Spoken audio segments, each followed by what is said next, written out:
Welcome to Brakedown, where in only a few minutes, I'll teach you all the tips and tricks you need to know to win in Marvel Rivals. No time wasted. I'm Brake, and today we're talking Rocket Raccoon. In short, Rocket is a strategist with incredible survivability and brings a lot of utility to his team. He can amplify his team's damage, undo picks from the enemy team, and just live forever in your backline, pumping out healing. To start off, we'll talk his abilities. My average Rocket damage per 10 is literally in the 800s. Yes, the 800s. Do not use his primary unless you are absolutely certain a teammate does not need healing. I'm serious. Shooting with this character is wasting valuable time you could be healing.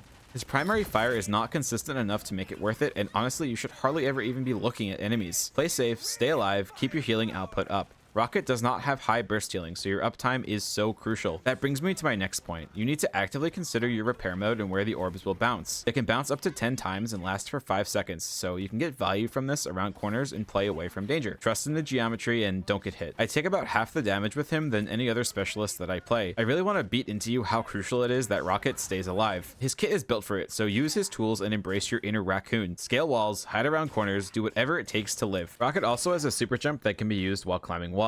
Use a boost while climbing and you'll be shot in that direction. Speaking of living, his Revive Beacon, BRB, is another tool that contributes to his high utility. Provide armor at the start of the round, then break it. You should be constantly repositioning your beacon. Do not set it and forget it. You can recast it based on its remaining health with a minimum cast of 5 seconds. If you see a flanker coming for it, break it and throw it somewhere else. Getting a teammate back into the fight faster can and will win it for you. Understand your infinite ammo and when to rotate it. Use it to take corners in space and talk to your Punisher or Winter Soldier. They may want to call for it, or you could just use your map knowledge to hold down objectives and win fights. As I mentioned with his heal, positioning your orbs well so they don't bounce off into the sky is very important, and his team up with Groot throws a wrench in that. On the topic of Groot, you're looking to put Rocket on teams with characters that want to group and hold space together. He pairs well with a lot of characters, including Doctor Strange, Magneto, Cloak and Dagger, Penny Parker, the Punisher, Winter Soldier, Moon Knight, Adam Warlock, Groot, Jeff the Landshark, Namor, Squirrel Girl, Mantis, Luna Snow, and Loki. That said, he can struggle with characters who like to flank and fight away from the team. This includes characters like Black Panther, Spider-Man, Iron Fist, or Venom. Additionally, characters like Iron Man and sometimes Star-Lord who tend to play in spaces his orbs don't work well with can be hard to effectively heal. That's not to say you should or shouldn't pick him depending on this information, but do keep that in mind. Another thing to consider is the map. He excels on maps that have anchor points he can climb and high ground he can shoot down from, which is a lot of them to be fair. These include Symbiotic Surface, Hell's Heaven, Spider Islands, Shin Shibuya, and Royal Palace. Although some of these maps do have tight corners, as I mentioned, Rocket can take advantage of the open areas with their high ground and pillars to use as a tool to kite. He does tend to struggle on more open maps like Hall of Dajala, Burn-in T'Challa, and Yggdrasil Path, where it's hard to consistently find non-destructible pillars or non-flank routes to place your BRB beacon. And so now you know when and where to pick Rocket, how to keep your healing uptime high, and when to trust your team to do their job while you keep them alive, and so you will win. Good luck on your games, and thank you so much for your time. I hope to see you in the next video.